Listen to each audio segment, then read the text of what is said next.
Magandang hapon sa inyo lahat. Ito po si Herbert Curia, author, host ng Talakayan Herbert TV. Muli ay ang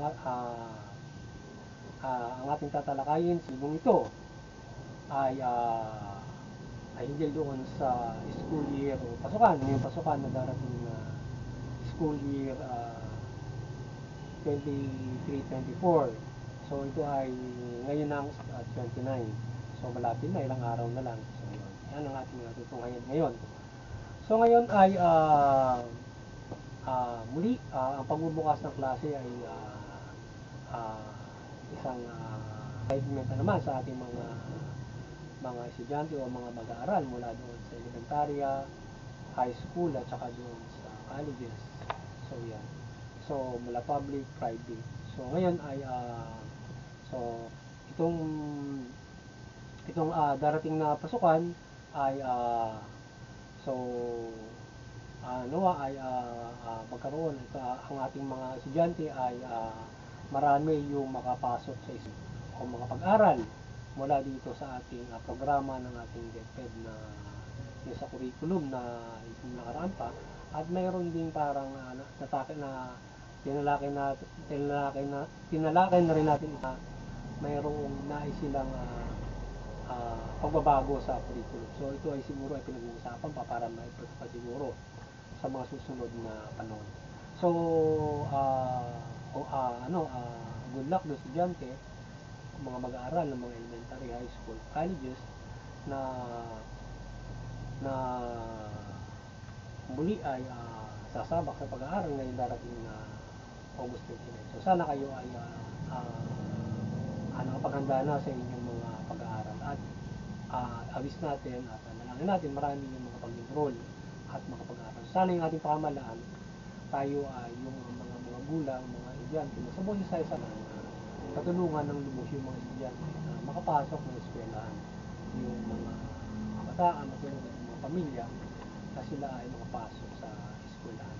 So lalong-lalo na ngayon ay yung mga halimbawa, yung mga pamilya na walang mga permanenteng o regular na trabaho, negosyo na under doon sa sa 4 piece.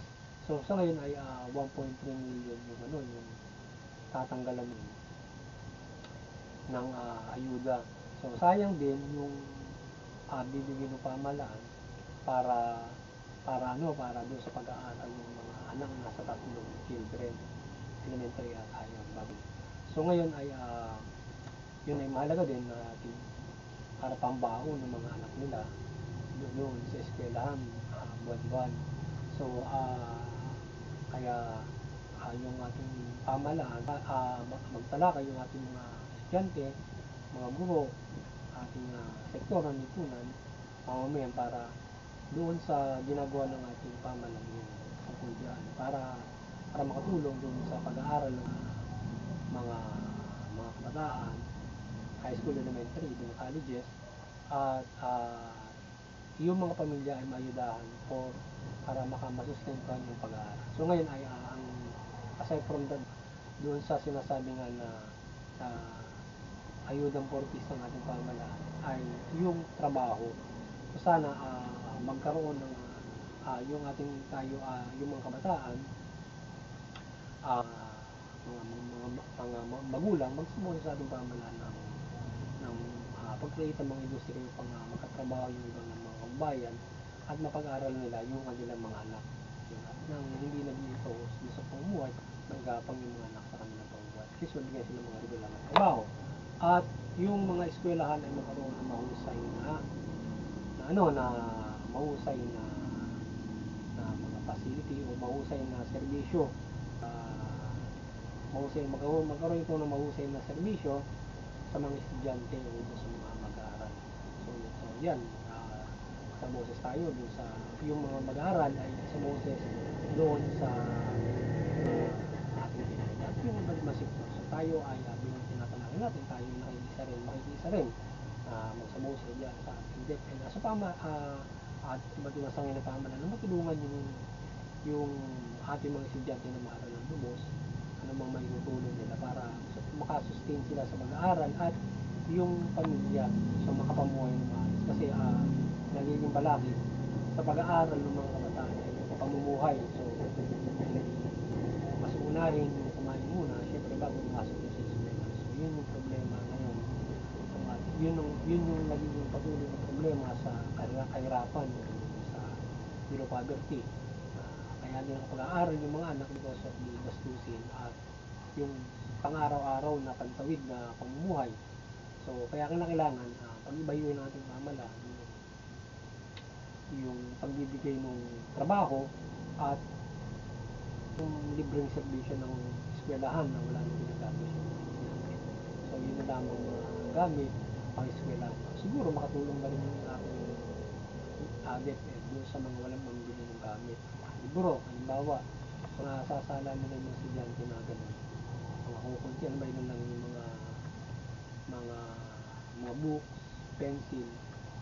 So, tulungan nila kung maaaring matulungan nila yun. Magdagdagan nila yung mga libro, mga books ng mga kabahan na nag-aaral. Kasi halimbawa, bilan lang yung books na pag hati-hatiin nila para doon sa mga subjects nila. Tulungan nila para makompleto nila from all subjects. Diba yung mga elementary, high school, yung mga ganyan. Siyempre iba, para maituwid nila yung kanilang pag-aaral, siyempre kahit kukunti mga books niya, mga notebooks niya. So, paghihimay-himayin niya yan para sa mga subject. So, to make it complete, ito natin DepEd, yan ay marami siguro yung mga maaaring ilang mga nasasangay ng pamahalaan, yung mga pag-aaral para diyan. So, yan. At talakayin pa ng ating mga estudyante ang iba't iba usapin pang-eskwelahan na kanilang dapat na kaharapin kapag sila ay nakapasok na ngayong darating na August 9.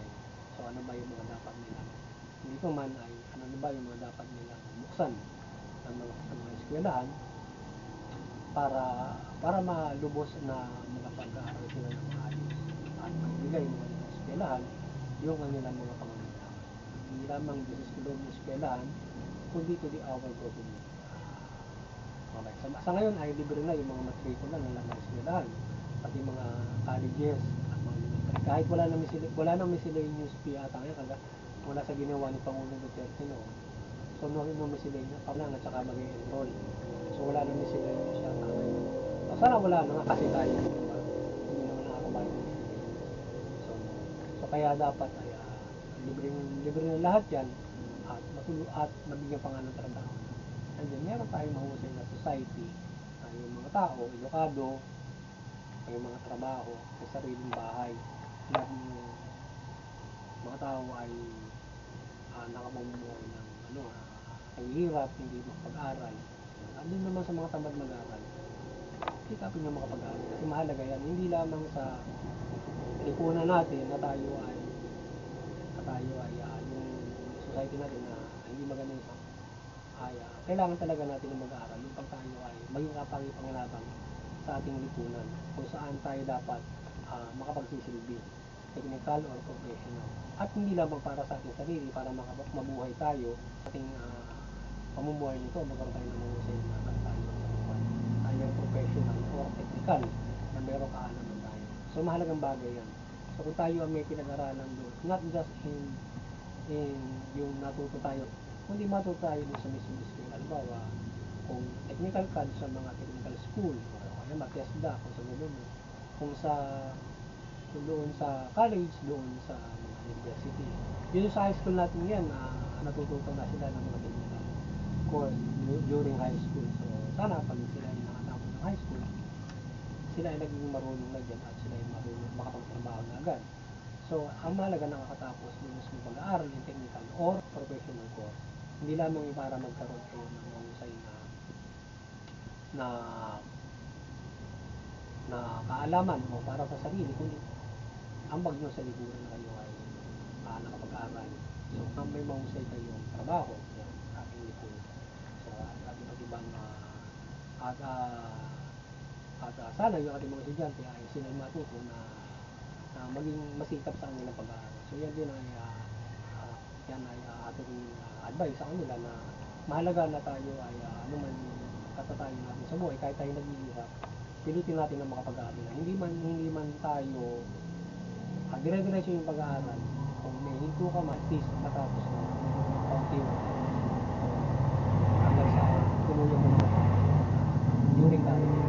So kaya pilitin ng mga magulang din naman na may bangon sila mapag-aaral nila.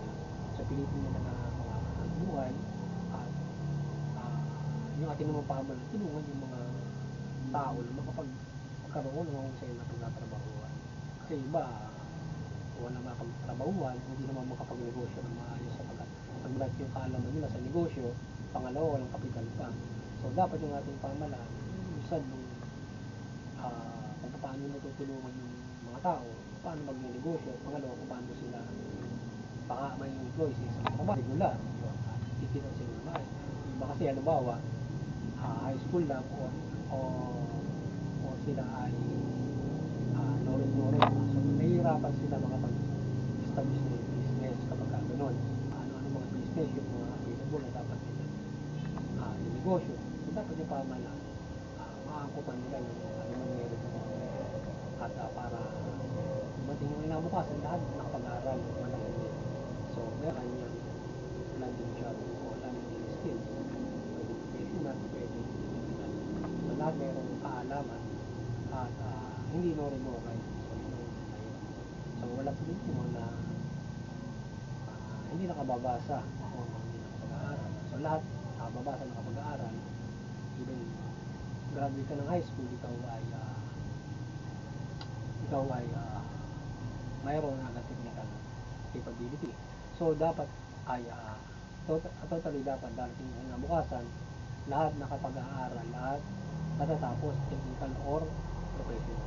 May mahusay tayong pumulutan. So yan dapat ay maging target ng ating government at with the collaboration to the entire government for the kailangan para makapag-aaral ang mga bata. Siyempre, kung sa'yo nagtrabaho, makapag-aaral ang mga bata. That is the target of the government. Dapat mahaba Vice President Sara na in the future lahat ang pag-aaral.